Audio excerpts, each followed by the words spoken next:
Good evening and welcome to Election Night 2024. We're happy to have you along with us for what will be the conclusion to a monumental election season. Now, a lot has happened since you were with us 2 years ago, and especially in the months leading up to tonight. We plan to give you insight on multiple aspects of the election process, both locally and nationally. But first, let's get into tonight's news. At the top of the ticket, we have a closely watched presidential race with Donald Trump leading 6.7 million votes to 5.4 million votes. Now, we know it's early, and for the Kentucky voters who are deciding on key amendments, which are Amendment 1, and it explicitly says that it prohibits non-citizens from voting in state and local elections. And you can see the totals there with yes leading, and Amendment 2, which would allow for public funding for non-public schools. And you can see no leading there with 64%. Now, in the race for U.S. Congress, Republican Andy Barr is facing off Democrat Randy Cravens. And you can see that Barr is leading with 56%. Now, over in the race for the state representative 45th district, Thomas Jefferson is leading Adam Moore with 52% over 48%. And in the race for the state representative 56th district, Daniel A. Pfister is leading Chantel Bingham 54 to 46%. And finally, for the Wilmore City Council election, we don't really have those statistics yet, but we will let you know when we get to them. And you can see that is including all of those candidates listed for you right there. Now, voters across the country have been exploring more options than ever before to cast their ballots. Reporter Savasti Levignati had the opportunity to talk with Asbury students about early voting and absentee ballots. Our generation is such a busy generation. We really pack our schedules, but I think it's so important that we find time in our schedule to stop and vote. Amidst the busyness of everyday life, voters across the country have been exploring more options than ever before to cast their ballots. It's important to have the right to vote because, it just decides so many things in our country. Applying for early voting or requesting an absentee ballot has become a vital tool, offering a convenient way for citizens, particularly university students, to participate in this democratic process. Voters can apply online, by mail, or in person at election offices. Emma Bell, a senior at Asbury University, has opted for early voting. So personally, with voting for me, it's a little more difficult because I live in Georgia. And so I have to vote in Georgia, which means early voting works really well for me because I can kind of find a time within the period to go to Georgia and go into wherever is closest to my house there. Early voting as well as absentee ballot are designed to make voting more accessible, especially for those facing time or logistical constraints. For me, it's like I'm still a part of this country regardless of whether I'm in my state or not when elections is happening. Applications for both processes must be submitted within a specific period before Election Day, with deadlines varying by state or county. Deb Shortleaf decided to apply for an absentee ballot and completed the process to ensure her vote would be counted before Election Day. So I live in Ohio. That's where my mailing address is. But because I go to school in Kentucky, I have to apply for an absentee ballot.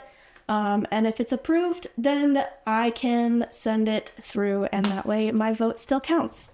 In Wilmore, Savasti Levignati. Now that you've seen what early voting looks like, let's get into some of the statistics surrounding early voting with Ella Case. Thanks, Asa. Almost 800,000 Kentuckians voted either early or absentee this election. About 53% of those early voters were Republicans and some 40% were Democrats. Kentucky's early voting window was open from October 31st through November 2nd. Nationally, about 78 million votes were cast prior to today, and according to NBC News, 41% of those who voted early were Democrats, to Republicans 39%. The early voting numbers were actually down this year compared to 4 years ago when 110 million early ballots were cast.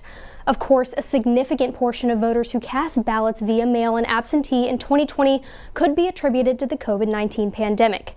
Many analysts believe that early voting in 2020 was to the benefit of Democrats. We might not know for a while which party gained or lost due to this year's early voting totals. Back to you, Asa.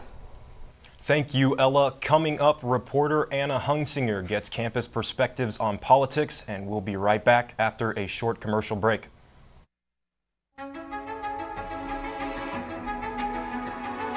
Ever since I was 5 years old, all I really wanted to do was play baseball. Thankful for the opportunity that Asbury has given me to be able to continue that for as long as I can. Coach Cervantes has just showed us what it's really like to be a great leader. He leads us amazing on the baseball field, but he's also super intentional with us off the field. He's a perfect example of what a servant leader looks like. Last year we went to Lynch, Kentucky. It helped me as a junior last year just to get to kind of know some of the freshmen that I wasn't super close with. I think that helps us in the season, just being close to each other, knowing that we're going to be fighting for each other. Me and the guys will be going down to Puerto Rico in December. And while we're down there, we're going to be kind of helping with some baseball camps, so get the cool opportunity to play some teams down there. But outside of those things, I think it will, like the trip last year, be an awesome opportunity for us to grow closer, kind of being in an environment that a lot of us aren't used to. I think it would be really great for us. We have such a unique opportunity being here at Asbury. I think the culture around here is different. From the outside in, it may be interesting to some people, but we really do have such a fun time here.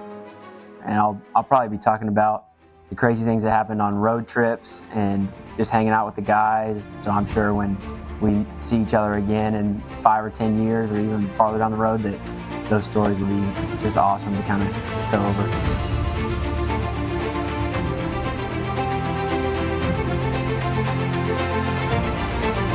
The donation is more than just a number. You give us the opportunity to honor Christ and chase our dreams in the sport that we love and give back to the community that surrounds us. Thank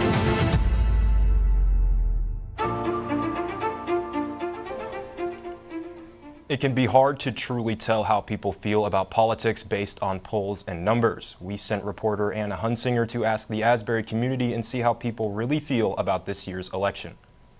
Hi guys, my name is Anna Hungsinger and I'm coming to you live on Asbury's campus, and today we're going to go around and we're going to ask people political questions, and it should be pretty interesting. We're getting perspectives from professors, from students, and from anybody who honestly will give us their attention. So are you planning to vote in this upcoming election? I am. I actually have already sent in my ballot. Okay, yeah. That's good progress. We love to hear that. I have made an extensial effort to register to vote, and I will be voting next Tuesday, absolutely. Process.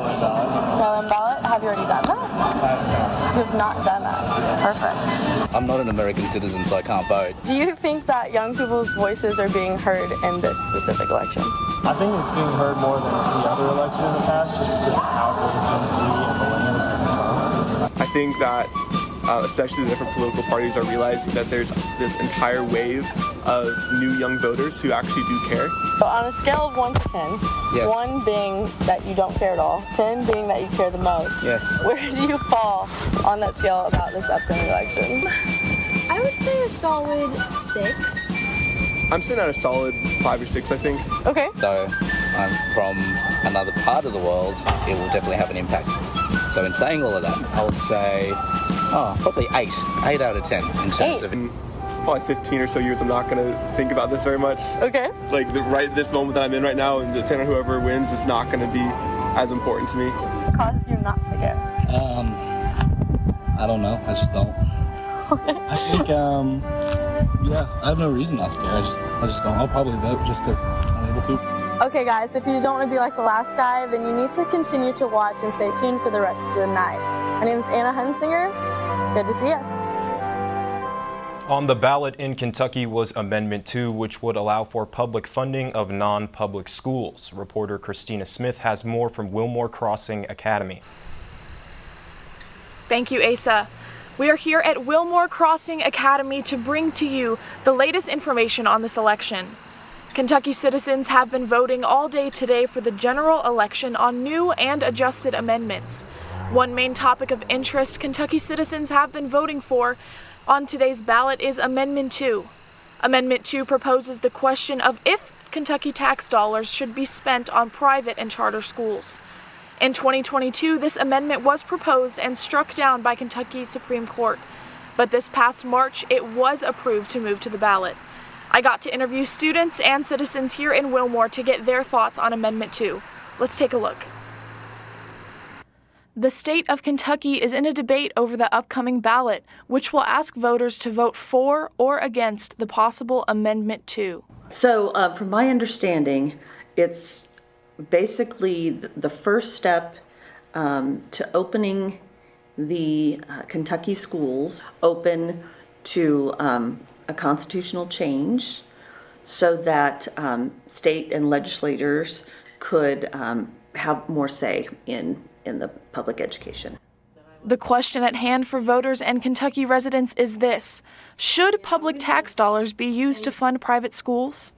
I think we should vote yes. I think in a capitalist society, the money goes where the value is. And so I think that if people aren't finding value in the public school system, we shouldn't keep sending money there. I'm a little worried about giving the state government just license to begin spending money without affirming the ways in which they're spending it. So there's some concerns I have with this bill. The bill reads, the General Assembly may provide financial support for the education of students outside the system of common schools. As a music educator, my job is to teach young kids about music, obviously. So when things like that happen, one of the first things that they do is budget cuts. So they'll cut different programs or different resources that they've had. And one of the first things that they typically cut is arts. So that would be music. So should this bill pass, my job could eventually easily be in jeopardy. Parents, activists, and civilians of Kentucky are divided by two sides of logic. One side actively fighting against the amendment, campaigning with vote no for Amendment 2, as the other is fighting for the amendment to pass. Kentucky at the moment is 44th in the nation as far as public education quality. So introducing this bill is only going to make those statistics worse, in my opinion. I think if you want to improve education as a whole, rather than introducing a bill that's going to make life harder for public schools, I'd rather there be a bill that's introduced that will help to secure that those spaces are places that people want to send their kids anyway. Although the ballot is written, Kentucky still does not know what the future policies may look like. Lawmakers in the General Assembly will begin to create and navigate the policy if the bill is approved. 12 states, including Indiana, California, Florida, and more, all have at least one universal private school choice program. It is now up to Kentucky voters to see if Kentucky will be the 13th state to initiate private school choice. Kentucky polls are now closed, and results will roll out soon. Well, that's all I have for you this evening. Back to you. Thank you, Christina, and thank you for staying with us. We'll have more election night coverage right after this.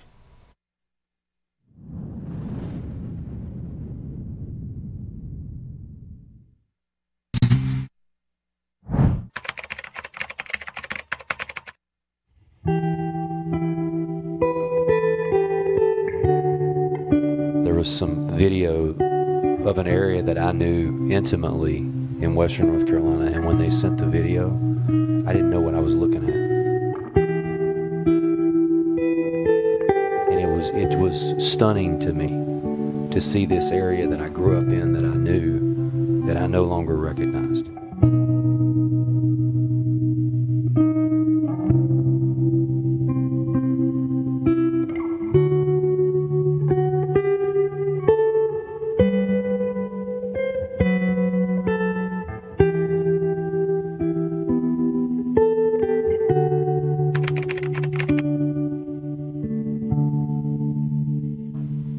The Justice Department sent election monitors to 86 counties in 27 states on Tuesday to ensure the integrity of the general election. That's 49% more monitors since 2020 and the most in 2 decades. The announcement comes amid growing concerns of improper partisan influence and potential voter suppression at election sites. All 7 of the contested swing states are on the Justice Department's list, along with a mix of dominantly red and blue states. Officials in some red states are pushing back. The Secretaries of State in Florida and Missouri said federal monitors will not be allowed to access voting locations in their states. Since the Voting Rights Act of 1965, the Justice Department has dispatched government officials to voting sites to make sure vulnerable populations have access and to prevent unlawful partisan interference.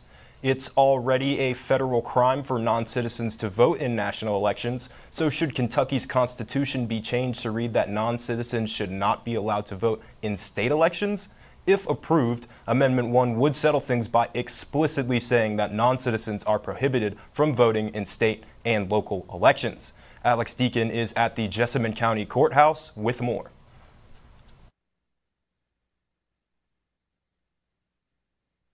Thanks, Asa. I'm currently here at the Jessamine County Courthouse where citizens were counting votes earlier. Kentucky voters saw 2 amendments on the ballot today, with the first one being a citizenship requirement measure. The idea behind this amendment is to close the loophole on non-citizens being eligible to vote in Kentucky. Amendment 1 requires a majority of votes to pass, and if it does, Kentucky's Constitution will be changed to state that no person who is not a U.S. citizen shall be allowed to vote in Kentucky elections. This applies to all elections, even local ones such as school board. I sat down with a few people, different ages and backgrounds, to get their input on this amendment, what it means to them, and how they think it would affect Kentucky voting. Kentucky voters saw 2 amendments on the ballot this election. The first amendment is a citizenship requirement measure. Voters got a choice of a yes or no vote, and the amendment requires a majority of votes to pass. If it's approved, Kentucky's Constitution will change to say, no person who is not a citizen of the United States shall be allowed to vote in Kentucky elections. Well, I would vote yes to start. The reason I would vote yes is just because, as a citizen of America, I feel like we should be able to vote, but non-citizens of America should not be able to vote because, we are a democracy. Voting is not a gift. It's just something that we all do, and I just would vote yes. And definitely living in Kentucky, I feel like it's a big talk right now. I feel like everyone that I've pretty much talked to is agreeing with me and voting yes. I feel like the people who vote no would be people who definitely are not from here. I feel like that's what the main thing. There is some discrepancy on whether this amendment is actually necessary. State election officials have stated that there is no evidence of non-citizens voting in Kentucky, but supporters of the amendment worry that non-citizens may be voting in local races like school board elections. I'm a military man. I'm a veteran. So I've had my experiences of politics. If they want to change this amendment, before they do, they need to run the scenarios of what it's going to do. The U.S. Constitution says that if you're not a U.S. born citizen, you are not allowed to vote in any types of election whatsoever. If you are a naturalized citizen, which is 7 years, and you have your document, then you are allowed to vote. Well, about the First Amendment, for example, for me that I'm not from here, I think the government have to be very specific of what kind of people can vote. I'm from Panama. I've been here for almost 6 years. Personally, for me, I don't mind it too much because I can vote in my country. So that's the one that I care about the most. For example, we just had some elections a couple months ago, and I went back and I voted, and that was fine. But I know I wasn't born here, and that's something I respect. But it will be different for people that have a lot of years living here. That's why I think they should be more specific about what kind of people can vote or who shouldn't vote. Asa, the question most debated is whether Amendment 1 is actually necessary. Opponents say that non-citizen voting isn't an issue in Kentucky, therefore the amendment is irrelevant. But supporters argue that this is a long overdue safeguard. As of right now, we don't have any updates on whether or not Amendment 1 will pass, but we should know more soon. Back to you. Thanks, Alex. In order to further understand the weight of constitutional amendments 1 and 2, let's go back to analyst Ella Case, who is still in the studio with us. Thank you, Asa. Amendments 1 and 2 would change the state constitution. In short, the First Amendment says that every citizen over the age of 18 who is a resident of a state for 1 year and in the county 6 months shall be a voter in said precinct and not elsewhere. No person that is not a citizen of the United States will be able to vote in the state. The Second Amendment asks if parents should have the choice in educational opportunities for their children. But the discussion has also entailed whether or not to enable the General Assembly to provide financial support from the education costs of students in kindergarten through 12th grade who are outside the public school system. Many Republicans, such as Kentucky United States Senator Rand Paul, have endorsed the bill, while many Democrats, such as Kentucky Governor Andy Beshear, have opposed it. Over $16.7 million has gone into groups opposing or supporting the amendment. The biggest funder for pro-Amendment 2 advertising is Protect Freedom PAC, which kicked in $4.4 million, while the largest funder for the opposing side has been the National Education Association, which donated over $5.7 million. Both amendments have been hotly contested for several months. Back to you, Asa. Another member of our team, Collegian Executive Editor Katie McCracken, will talk with two panelists to discuss election issues and topics after the break.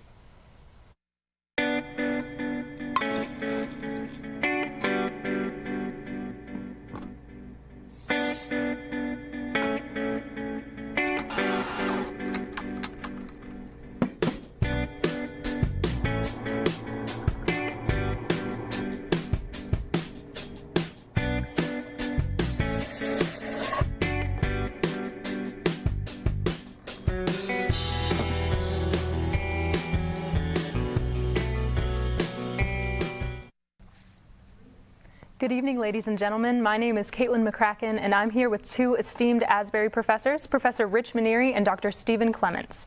Dr. Clements joined the faculty as Associate Professor of Political Science in 2008. From 2008 to 2013, he served as Chair of the Department of Business, Economics, and Political Science, and has been Chair of the Department of Social Science and History since 2014. In addition, he has served as the Dean of the College of Arts and Sciences since 2010. Professor Maneri joined Asbury as an assistant professor of journalism in 2018, with nearly 30 years of experience as a television and print journalist, speechwriter, and government spokesperson. He has earned both Associated Press and Emmy Awards for his news reporting. Without further ado, let's begin our conversation. Clearly, we saw a major strategy shift when Biden backed out of the race and endorsed Kamala Harris for the ticket. What were some of the specific campaigning strategies on both sides that we saw change? Well, from Trump's standpoint, I mean, based on my observations, I mean, once he realized that Harris was the candidate, he simply shifted his gaze and his attacks. I mean, he clearly wants to portray that there is no daylight between Harris and Biden, and that's what he's been running on, that a Harris presidency would simply be a continuation of the Biden presidency. And so I think in terms of issues, I think he's been hitting on many of the same issues, including immigration, maybe being one at the top. But I think strategy-wise, I think other than shifting to another candidate and another opponent, I think he's been pretty consistent in terms of his strategy.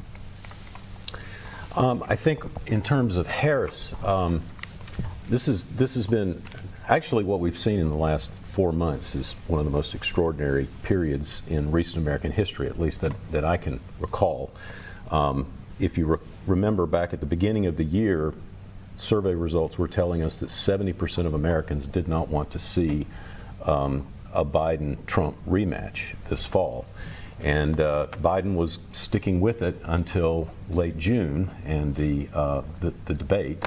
He hadn't really run that much of a campaign other than resting on the accomplishments of his administration and making a few points about sustaining democracy and that sort of thing. But that debate showed his inability really to carry out a viable campaign. And within a few weeks he withdrew, and within a few days after that the party coalesced behind Harris. And so really we've just had 4 months to see the Democrats go from Joe Biden to another candidate. And of course what Harris has had to do is create enough of a policy agenda to separate herself from Biden, but she doesn't want to repudiate any of the significant things that happened during the Biden administration. So that's a tough line to walk. And I actually think she's done about as credible a job as you could under the circumstances. Yeah, are there specific aspects of her policy that we've seen her highlight as opposed to the Biden presidency? Well, she has come up with a number of things that had not emerged from the Biden campaign. He may have talked about extending the $6,000 per child credit that had been in place during COVID, but Harris has sort of embraced that. She's also talked about a $25,000 grant for first-time home buyers to try to spur the housing construction, at least for starter homes.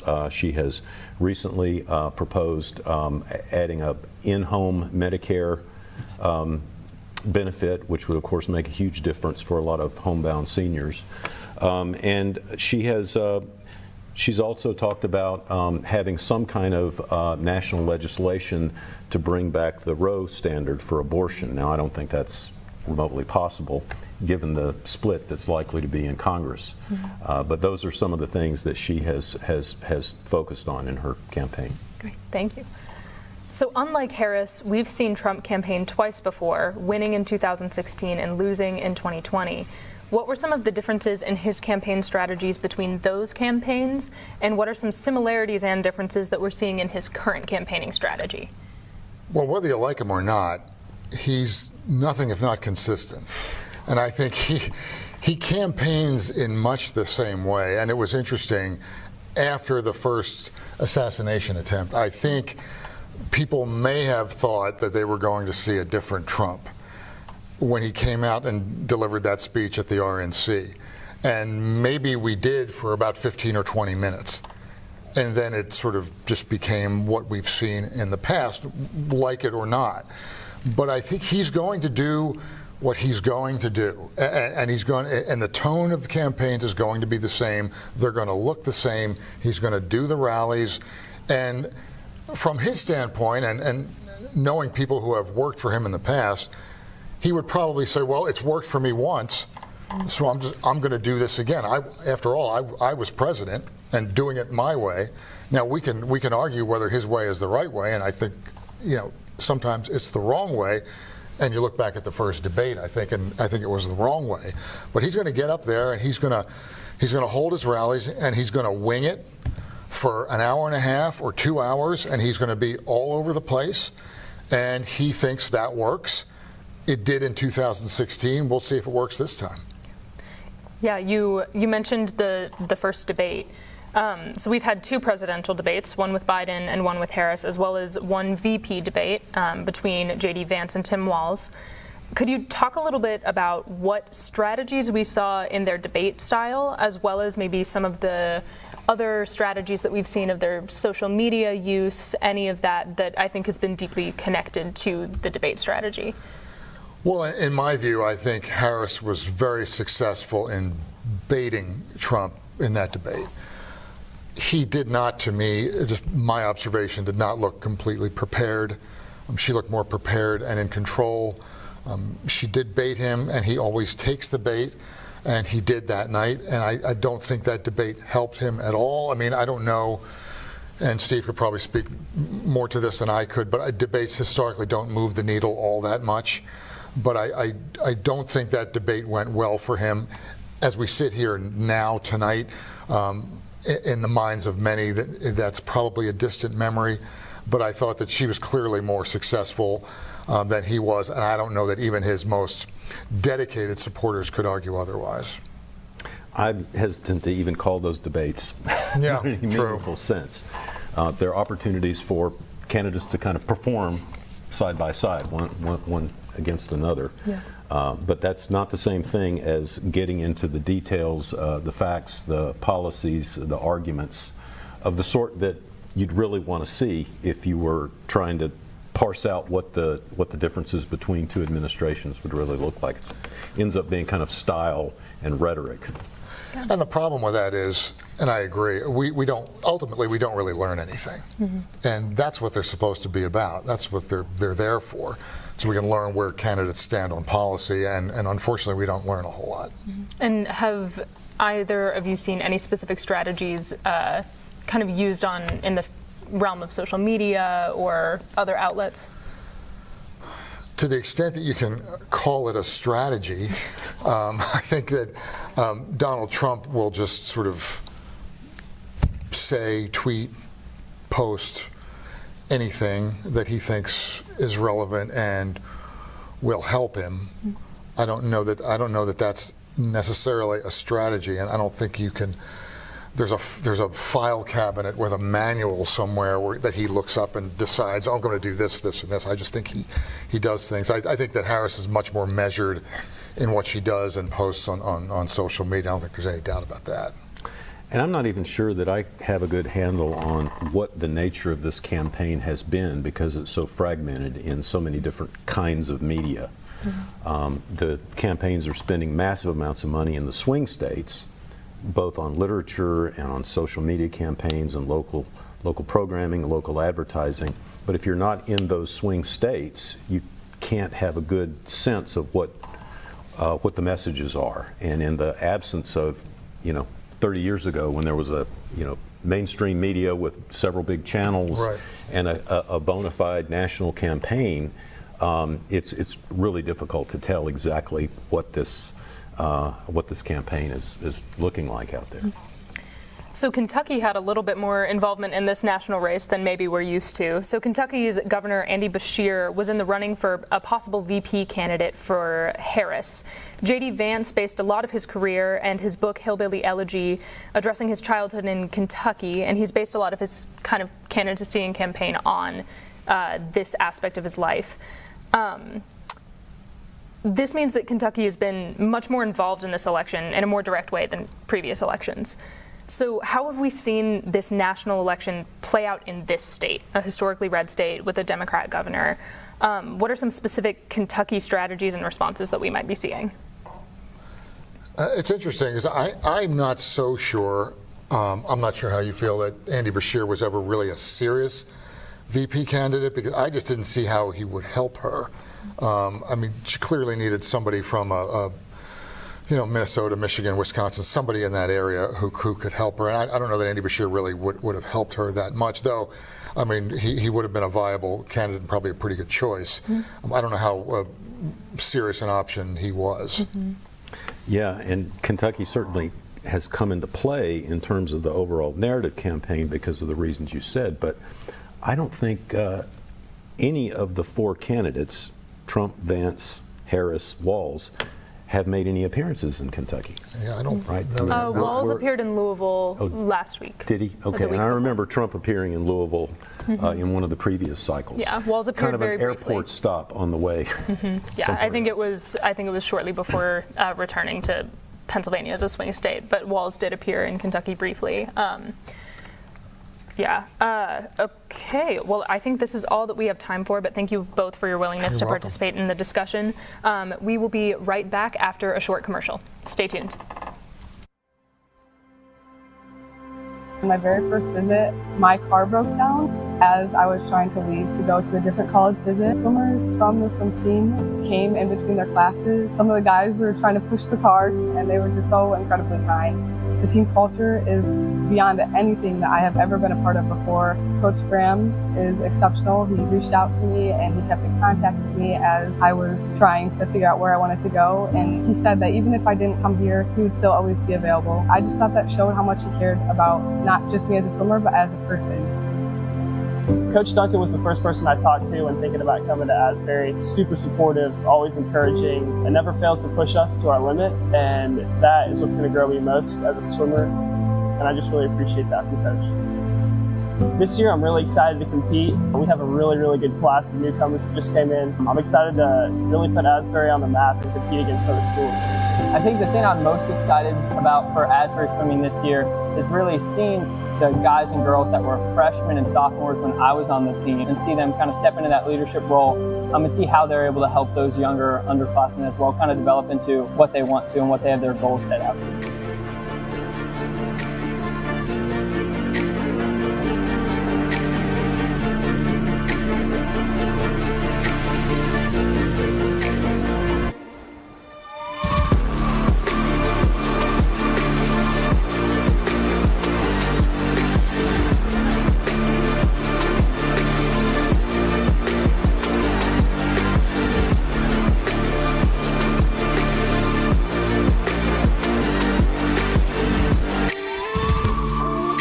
Our goal as Asbury University Swimming is to provide our swimmers with opportunities to grow into the people God has called them to be and be formed by the experience of competing at a high level. Your prayers and support enable us to give our athletes the best experience possible, and we thank you in advance for helping us compete and succeed at a high level. In order to encourage reasonable discourse about politics, Asbury has formed the Bipartisan Discourse Club. Reporter Haley Relaford is in the World Gospel Mission Student Center with the latest information on the election night party the club organized. Haley? Thanks, Asa. I'm here at WTM where the Bipartisan Discourse Club is hosting students to come out and watch these election results come in live. There's food and chances to win prizes. The goal of this live election watch party was for students to come out and have some fun while doing so in a stress-free environment while also becoming more educated on politics. I'm here with Ashton Montgomery, one of the organizers of the event. And Ashton, is this the outcome you were expecting for tonight's live election watch party? Yeah, so this is our first major event that the Bipartisan Discourse Club has hosted. So far, we've had 2 discussion events. And so this was better than honestly we could have hoped for, especially with this being a new club. So we're really happy with the turnout. Awesome. And what do you think this will do for students and political discussions moving forward? Yeah, I think that a lot of people on Asbury's campus particularly don't feel encouraged to get involved in politics because to them it feels like something really stressful. And so what I'm hoping is that this event will encourage discourse between people who disagree, but in a way that people can see that this is actually not something that has to be stressful, so that they can feel empowered to be civically engaged and also just to not feel that anxious feeling whenever politics is brought up in conversation. Well, Ashton, thank you for your time. And that is all from WTM. Back to Lisa. There's no questioning the effect this election season will have on a national scale. But what about on a local scale? To see how things are shaping up locally for this year's election, Ella Case has the latest. We are here at Wilmore City Clerk office where voters will cast their ballots not only for a presidential candidate, but also for our local Wilmore offices. This election, we have 7 candidates running for Wilmore City Council. Since 2016, David Ryle has been part of Wilmore's council. He is also the Director of Clinical Experiences and an Associate Professor at Asbury University. Kim Dyer, also running this term, has been on Wilmore's council since 2000. Prior to her election, Dyer served on the Wilmore Community Development Board. Jim Brumfield has been on Wilmore's council since 1990. As part of Wilmore's council, he serves as part of the Finance Committee. Brumfield is also involved as treasurer of the Wilmore Highbridge Community Center and Wilmore United Methodist Church. Wesley Metcalf, who has also been a part of the council since 2022, is running for re-election this season. While being a local small business owner, he currently serves on the Wilmore Comprehensive Plan Update Committee. Sharon Moore, the only new candidate this election, has served the city of Wilmore for 16 years. Currently, Moore serves on the executive board of Wilmore Business Association. Andy Beatty, who served on city council since 2018, is also running for re-election. Formerly a dean at Asbury University, he is now a realtor with the agency while being on council. Leonard Fitch, owner of Fitch's IGA grocery store, is running again this term. On the board since 1956, totally 52 years of service. With a total of 7 contenders, updates will be announced soon on which 6 candidates have been elected to serve. We would like to thank the Jessamine Journal for information on these candidates, and for more information, visit jessaminejournal.com. Thank you. We will have more election night coverage after this short break.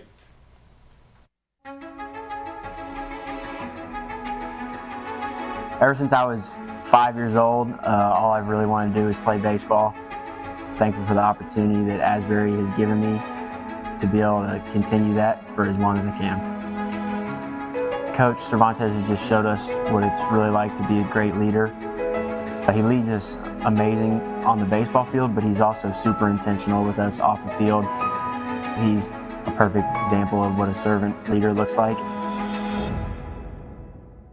Last year we went to Lynch, Kentucky. It helped me as a junior last year just to get to kind of know some of the freshmen that I wasn't super close with.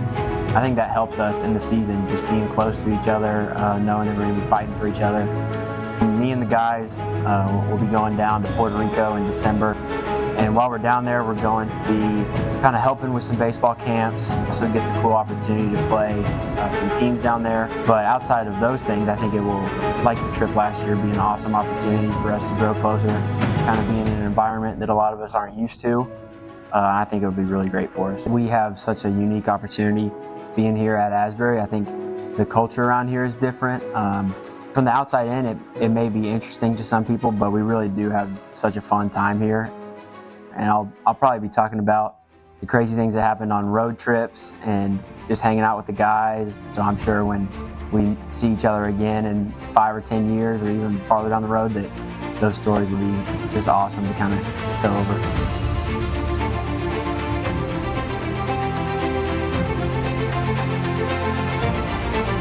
The donation is more than just a number. You give us the opportunity to honor Christ and chase our dreams in the sport that we love and give back to the community that surrounds us.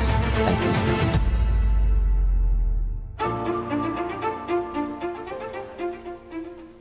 Polls show that Vice President Kamala Harris and former President Donald Trump are in a tight race. And while Harris has an advantage with women voters, Trump holds an advantage with men. Those polls come as remarks about women at Trump's events are receiving a lot of attention. Washington correspondent Julia Benbrook reports. While former President Donald Trump has spent a lot of his time on the campaign trail working to reach young men, Vice President Kamala Harris has made reproductive rights, an issue that of course impacts women directly, central to her campaign. And polling shows that there is a gender gap when it comes to their supporters. In the final sprint toward Election Day, polling shows a gender divide. While former President Donald Trump holds an advantage with men, Vice President Kamala Harris has a similar lead when it comes to women voters.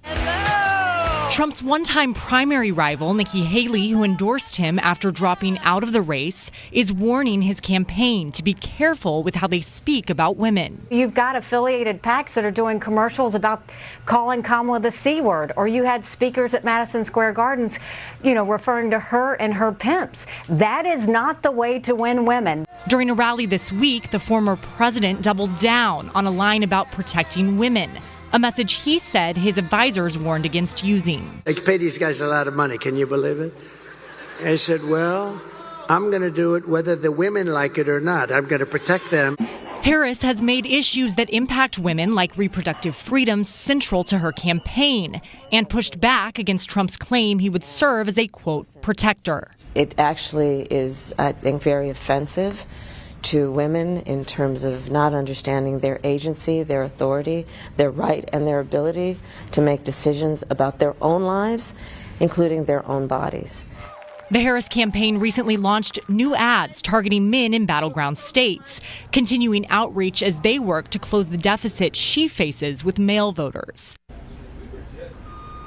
The Harris campaign also argues that reproductive freedom should be a top priority for male voters as well, because of the impact it could have on the lives of the women in their lives. Reporting at the White House, I'm Julia Benbrook. U.S. drug prices are nearly triple what they are in other countries. These sobering costs remain central in both Harris's and Trump's campaigns. CNN's chief medical correspondent, Dr. Sanjay Gupta, has more. 22-year-old Rose Keller has cystic fibrosis. Using a combination of drugs, including Trikafta, a relatively new drug that treats the underlying cause of her disease, she's been able to do pretty well. She graduated college. She's now on her way to becoming an attorney. I need these drugs to survive. But it turns out survival doesn't come cheap. Over the past 12 months, I've spent $3,500 roughly out of pocket on all of my medications. A federal report from this year found that drugs in the United States cost nearly 3 times more than in other similar nations. Now, pharmaceutical companies will say that premium price reflects the research and development it takes to bring these drugs to market. And oftentimes, that means coming to the United States first and benefiting patients like Rose. In 2019, when the FDA approved Trikafta, the doors kind of opened. All of a sudden, I could start dreaming about, hey, maybe I want to go to law school. Maybe I have postgraduate dreams. Maybe there's a whole life out in front of me that I could take advantage of and make for myself. But on the campaign trail, the candidates both say they have plans to make drugs more affordable. The Biden-Harris administration helped pass the Inflation Reduction Act, which gave Medicare, the largest purchaser of prescription drugs, the ability to negotiate with pharmaceutical companies directly. The law also capped insulin prices to $35 a month for all seniors and limited out-of-pocket prescription drug costs for those on Medicare to $2,000 a year. Harris says all Americans should now benefit from those price caps, not just those on Medicare. I'll lower the cost of insulin and prescription drugs for everyone with your support, not only our seniors. And demand transparency from the middlemen who operate between Big Pharma and the insurance companies who use opaque practices. Donald Trump also highlights transparency as an issue, saying his administration would, quote, increase fairness through price transparency and further reduce the cost of prescription drugs. However, the campaign has not provided additional details. According to a recent Kaiser Family Foundation poll, over half of all Americans do worry about affording prescription drugs. And about 30% of adults skip their medications or they ration them because of cost. And for young people, ages 18 to 29 like Rose, that figure rose to 40%. I could not live without them. I just can't really afford to have the same sort of young adulthood that everybody else has. I want to spend time with my friends. I want to go out to dinner. I want to buy holiday gifts for my partner's family, you know? But as of now, I have to make sure that that money is set aside. Dr. Sanjay Gupta, CNN, reporting. While there is stark disagreement on who will win the election for president, there is no dispute that polling throughout the summer and fall has shown the race to be very close. We are going to go back to Ella Kayes, who has more. Candidates, voters, and the media pay close attention to polls in an election season. But how accurate are they? That depends largely on which polls you choose to pay attention to. For example, as Forbes reported Monday in 4 national polls released over the weekend, Vice President Kamala Harris had a single-digit lead over former President Donald Trump. However, 3 other polls had the race a dead heat. The Hill reported Monday that based on 345 polls, Harris had a very slim lead of 0.1%. That same analysis by The Hill, which tracks back to late 2023, showed Trump with a substantial lead until early July of this year. Heading into tonight, the race was neck and neck, at least if you believe the polls. Asa, back to you. Katie McCracken has 2 more panelists to further our conversations, and we'll take you there after the break.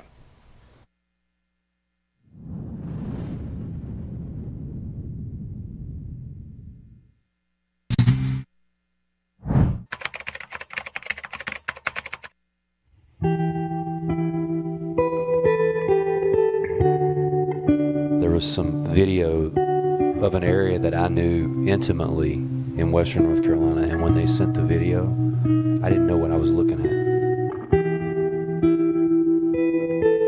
And it was stunning to me to see this area that I grew up in, that I knew, that I no longer recognized.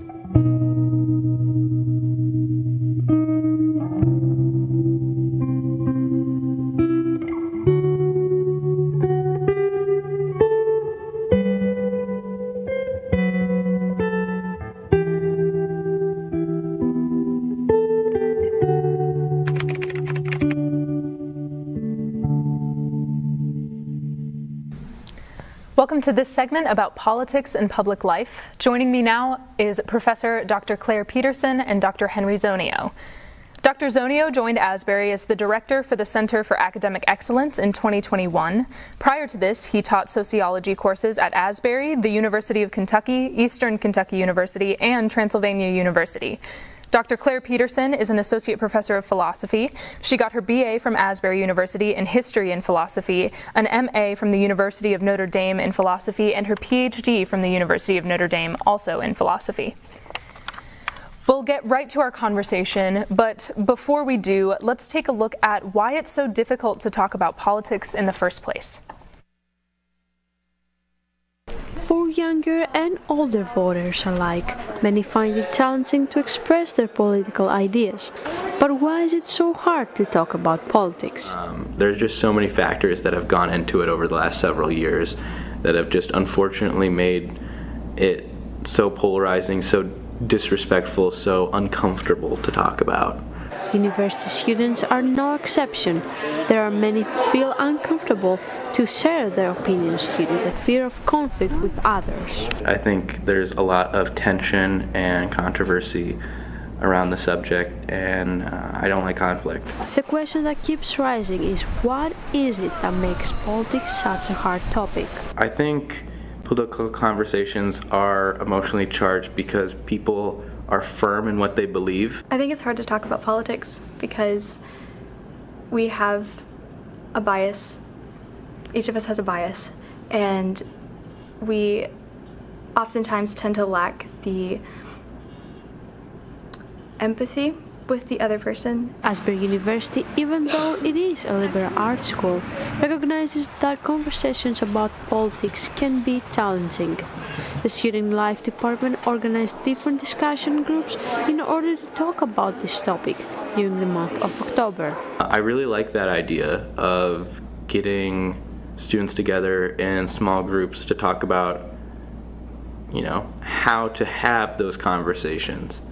Whether it's before or after a big election, creating a space for respectful dialogue can foster better conversations. If you're not able to take into account other people's opinions, then you won't really ever grow. I think if you're learning about how to filter yourself, and if everyone in the room has that same respect for each other and each other's differing opinions, then I'd say that I'd be more inclined to talk about it. In Wilmore, Sebastian Levignotti. So we hear the word polarization a lot. What are studies showing in regard to empathy levels amongst Americans and increased polarization? You won't be surprised. I looked up some numbers that those on opposite sides of the political spectrum really don't like each other very much. So Pew Research has done a lot of research over the years on this. So some recent numbers, 2016, they asked Democrats and Republicans, as far as the opposing party being a threat to our nation's well-being, and overwhelmed, almost half on each side thought that the other party was a threat to the nation's well-being. Same thing, they were angry at the opposing party. One interesting thing that I found out as I was looking, even in their sense of who is moral and immoral, again, over half of each, Democrats and half of Republicans polled thought that the other party was immoral. So there is this polarization that is happening, especially when it comes to political parties. And so we talk about empathy as a way to put ourselves in the shoes of other people, to try and understand other people. And again, as I was looking through some studies that are done on empathy and political parties and polarization, one of the interesting findings is that empathy in and of itself actually increases polarization, partly because of our political process, because our political process creates an us versus them mentality. There's also, people are being forced to choose a party to be a part of, so you're sorted into a party. And then when it comes to group identity, there's no overlapping issues that exist. So if you're a Republican, then you have these issues that you care about, and then if you're a Democrat, then you care about these issues. And so when we just talk about empathy in general, you tend to have more empathy for your in-party group rather than the out-party group. So the direction of the empathy is what actually matters. If you're actually trying to work towards ending polarization, trying to understand how the other person thinks or how the other party thinks, and humanizing people on the other side, then that's what actually helps. Are we seeing this issue of polarization play out in any spheres beyond politics? Yes, definitely. Even the clip that we just finished watching, in a school setting, because of being forced to be choosing a side politically, that also creates tensions within classrooms and within discussions. We see this play out in families, in religious communities as well. So it's not just politics in general, but it does bleed itself out into other areas of society. Yeah. So this could be directed to both of you, as you both teach at a religious institution. How are we seeing this play out in spaces like Asbury, either in your personal experience or in the numbers? So I can't speak to the numbers, but so a religious faith I'm a part of is the United Methodist Church. We just had a split. That's a really big deal, our church split. And it was over human sexuality issues. There is no question that polarization played a role in this at lots and lots of levels, including how ugly it got at times, including there were a lot of people who wanted this split essentially because they thought we already hate each other. Let's just, get an amicable divorce, something along those lines. And so I'm not going to go as far as to say it wouldn't have happened without the present cultural context. But it might not have, and I don't know what it would have looked like without the present cultural context. So Dr. Peterson, philosophers tend to take a bit more of a bird's eye view on issues, allowing for more objectivity and reflection beyond the immediate context that we see with political scientists. What are some insights that philosophers, political philosophers or otherwise, have on disagreement and polarization that you wish maybe more people, including political scientists or politicians, might listen to? Yeah, so the first thing I'll say is philosophers can also be, fall into the camp of polarization. So this is, it's a human issue. So let's admit that. But if you hear two different philosophers talk to each other for a little bit, a phrase you'll hear about a lot is, well, that can't be quite right. That can't be quite. There's this, and it can be kind of tedious, it can be kind of annoying, but there's this sense of nuance and precision and understanding that we probably don't have it right yet. And so one area of philosophy is epistemology, and a term you get there is withholding belief. So the idea that a lot of times the most rational thing to do is withhold belief. We don't have enough evidence, so remain neutral. I actually had a student one time, he was not from the United States, and he said, "You Americans, you always have to have the solution to everything." And I found that quite convicting as someone who also wants to find solutions. But it was just a good reminder to me, particularly in the area of politics, that a lot of times we don't have all the answers. And the Stoics had this image of knowledge of a hand. And so when you have kind of the best possible evidence, it's a fist, right? It's tightly closed. But then there's also the kind of like just holding your hand open, where you have the belief. It's not withholding belief, but you hold that openly. You are open to nuance and to changing and to hearing other opinions. And so even if we don't go all the way to withholding belief, I think just being a little more open could help a lot. So sociology and philosophy are both fields that exist tangentially and sometimes overlapping with politics. So why is it important to apply both of your specific fields to the realm of politics and public policy?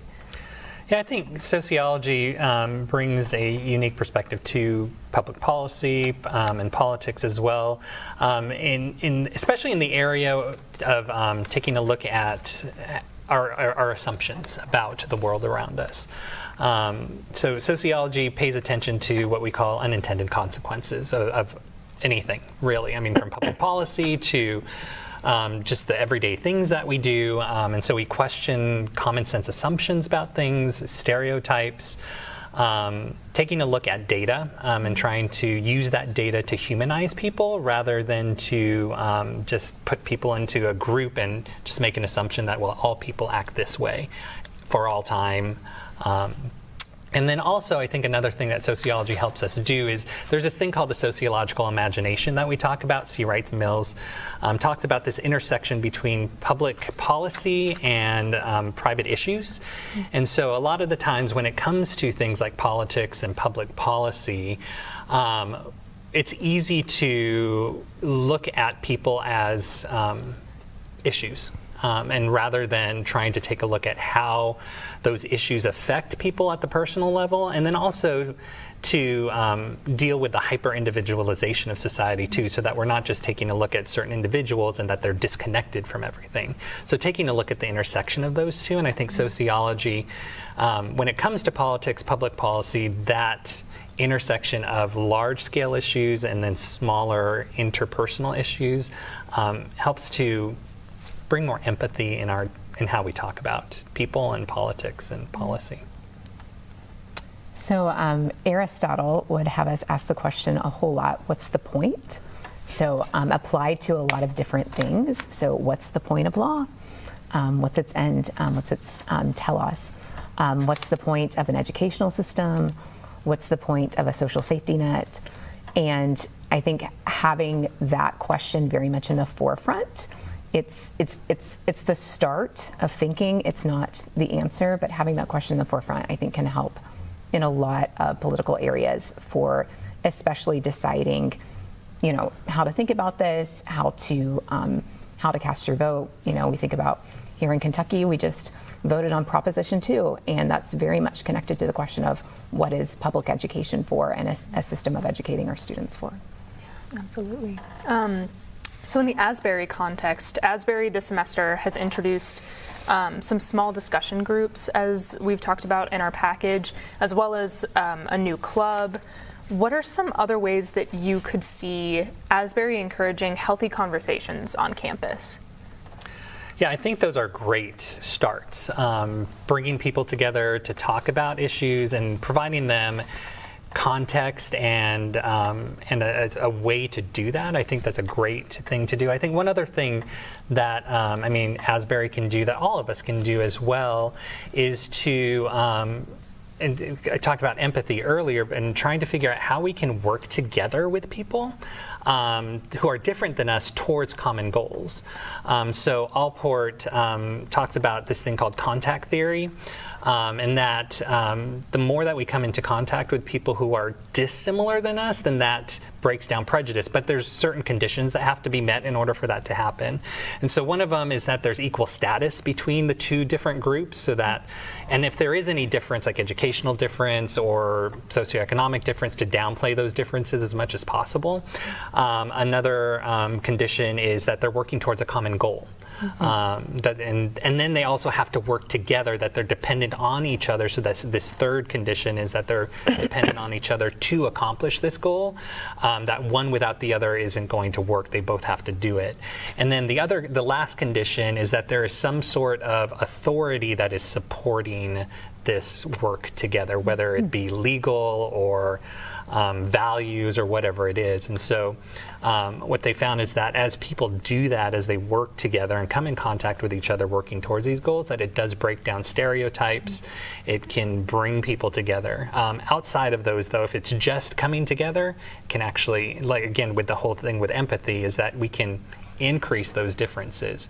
So I think there's something about working together that, if we can have those sorts of, a lot of those avenues for students and faculty and other people on campus to work together towards common goals, then that builds opportunities to get to know each other better and, again, humanize people. Absolutely. So one of the best pieces of advice that someone has given me is to find someone you very much respect and also very much disagree with, and kind of follow them and listen to them. And, and it can be more than one person, but that is really helpful. I think it helps to kind of humanize and really put into perspective what an alternative perspective looks like. And the other thing I'd say, and it kind of connects to what Dr. Zonio said before about, we are kind of trained to think there are two camps. It's, you're either a Republican or a Democrat, and once I know which one you're in, I know everything about what you believe. And so I think anything we can do to create a culture of curiosity and a culture where we really are exploring a lot of other different ways things can look like. A panel where you're given 4 very different perspectives, including some you probably didn't think about before, that sort of thing. I think that would be really helpful. Yeah, absolutely. Well, that is all that we had time for. Thank you both for participating in our discussion. We'll be right back after another commercial. Stay tuned.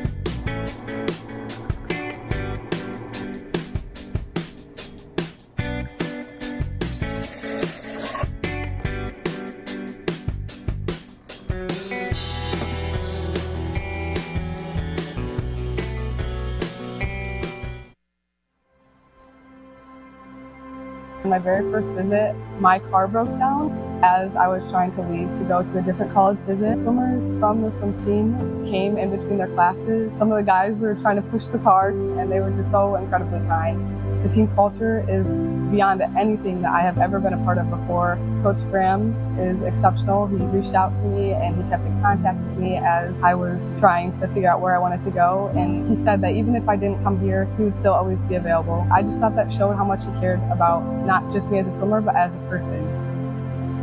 Coach Duncan was the first person I talked to when thinking about coming to Asbury. Super supportive, always encouraging, and never fails to push us to our limit. And that is what's going to grow me most as a swimmer. And I just really appreciate that from Coach. This year, I'm really excited to compete. We have a really, really good class of newcomers that just came in. I'm excited to really put Asbury on the map and compete against other schools. I think the thing I'm most excited about for Asbury swimming this year is really seeing the guys and girls that were freshmen and sophomores when I was on the team and see them kind of step into that leadership role and see how they're able to help those younger underclassmen as well kind of develop into what they want to and what they have their goals set out to.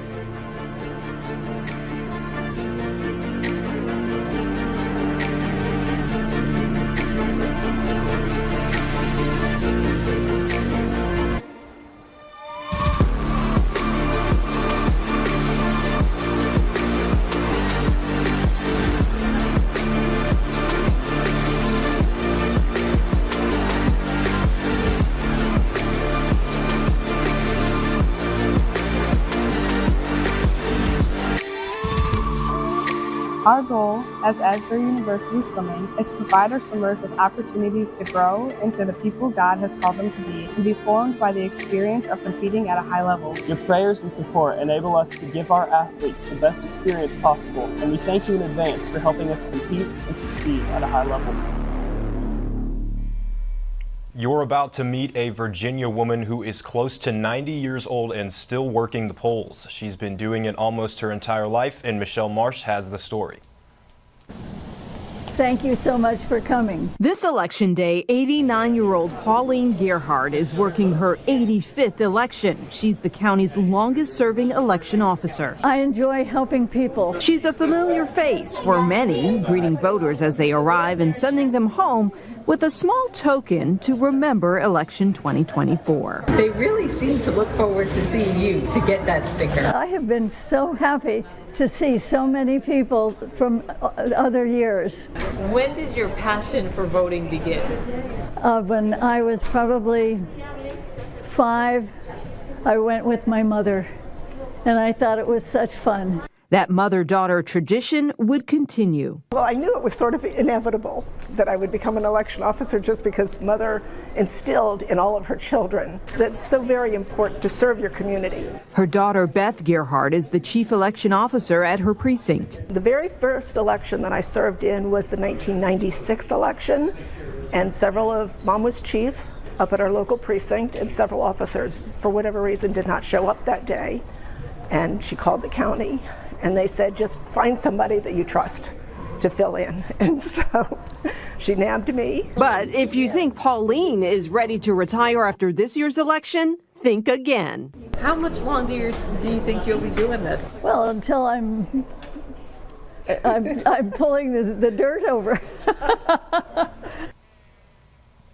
We are going to take a look at some of those results that we showed you earlier in our broadcast. And for the presidential race, Donald Trump is leading 53% of the popular vote with 154 electoral votes to Kamala Harris's 27 with her 45% of the popular vote.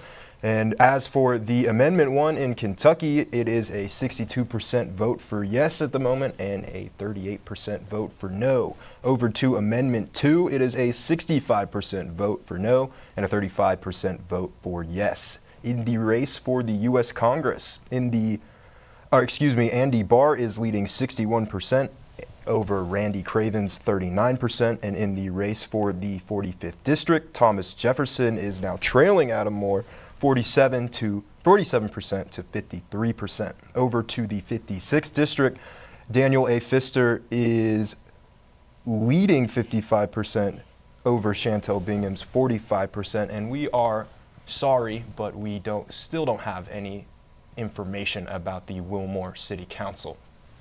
Joining us in the studio is Dr. Steve Clements. And Steve, we're just going to jump right into it here. It seems that there are ever increasing ways to reach voters, and texting has seemed to kind of push forward as one of the main ways in this election.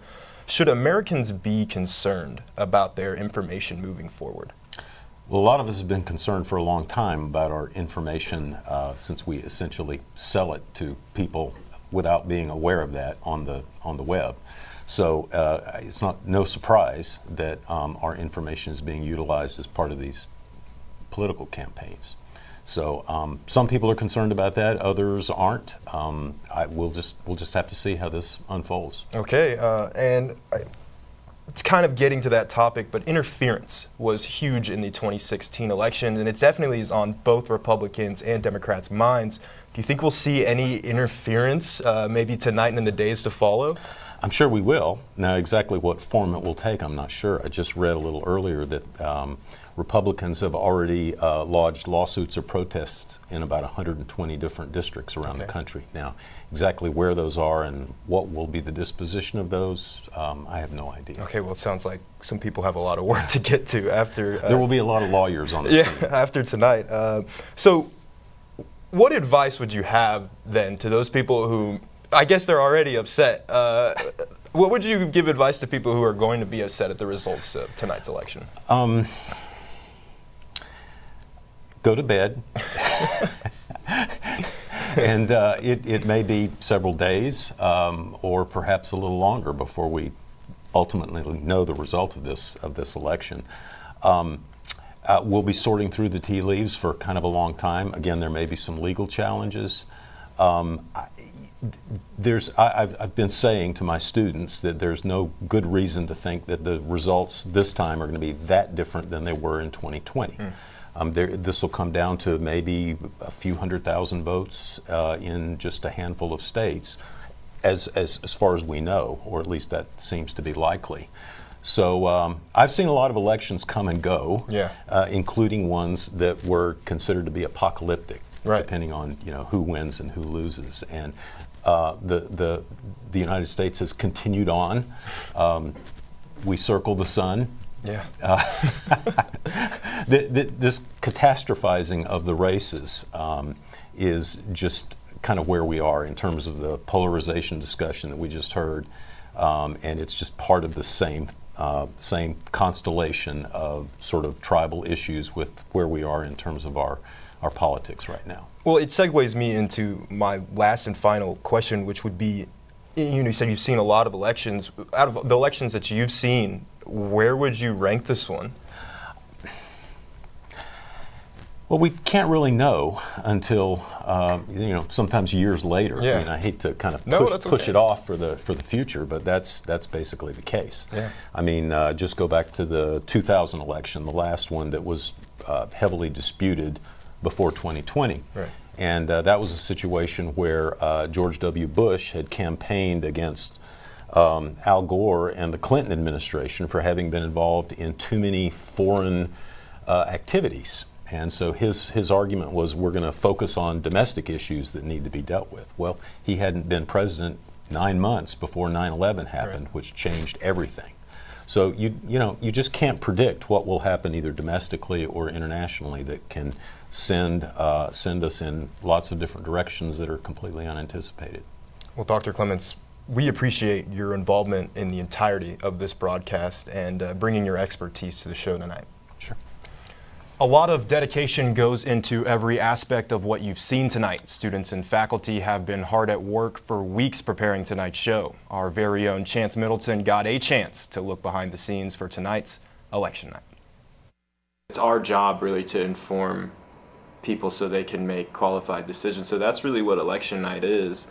The journalism department and the Collegian joined forces for Election Night Coverage 2024, a student-led production where every detail reflects hours of dedication and hard work. But have you ever wondered how it all comes together, from pre-production to the final broadcast? The producer plays a crucial role in both the pre-production and live production phases. My main responsibility was to plan and coordinate almost every aspect of the production. My role for this production was the technical director, or otherwise known as the TD. So I was back over here actually pushing to make sure that the right things would come up on the screen. I had the choice of directing or TD, and so when I heard TD, I jumped at that because I love I love pushing buttons, really. That's the main job. I just love pushing buttons and watching lights pop up. So my name's Kyle. I'm the director for the production. So pretty much my job is just to follow the script and call the shots as to which camera is on screen when, and just do everything to make sure that the show runs as smoothly as possible from my perspective anyway. Now Svasti, the producer, also has a lot with that. The content creation was probably one of the most crucial parts of the whole production. We had to make sure that we will have the news packages, interviews, analysis, commercials, basically all the scripts ready, and we wouldn't be able to do all this without the help of students who put time and effort in order to make all this happen. And of course, the help of Professor Maneri, our journalism professor, who oversees this whole production. So I am mainly our host, but I oversee a bit of content as well. This whole thing is just kind of like, it's almost like test driving a car. I've been in school here for 3.5 years, and anything and everything that I've learned up until this point has been applied and will be applied, and especially with the hosting. Another big part of my job was the broadcast plan, which is pivotal aspect of production. This included developing a segment-by-segment breakdown of the show, selecting stories and assigning them to reporters, ensuring all necessary equipment was in place, and clearly defining the responsibilities for each team member. You know, this is a type of show that is easy to be a little more on the boring side and a lot more difficult to be on more of the fun side. And I'm hoping that we can create, you know, more of a fun show while also still conveying all the important information that there is to convey on election night. My position tonight is floor manager. As floor manager, I kind of act as the supervisor in this studio area. It takes a village to create a production of any sort. Because there's a lot of roles to be filled and there's a lot of different things that go on that not everybody gets to see. So crew's very important. Overall, my role involved assuring we had everything needed for a smooth, high-quality production. Our goal was clean, professional coverage that not only provided hands-on experience for us, students, but also engaged and informed our audience. We couldn't have accomplished this without the engineering team, especially Dave Gross, the technical manager of the School of Communication Arts. I think people should watch our election night coverage because we're putting a lot of work into it, and it's something that I believe we're all proud of, and it's also just a good way to kind of get more information that you may not get normally. So a unique perspective from our show. We hope that you have enjoyed this year's election night coverage. We certainly have enjoyed providing it for you tonight. Big shout out to Dave Gross and Wes Kawaja, and for Director Kyle, producer Savasti, and everyone involved tonight in this talented student crew. I am Asa Callow. Good night and God bless.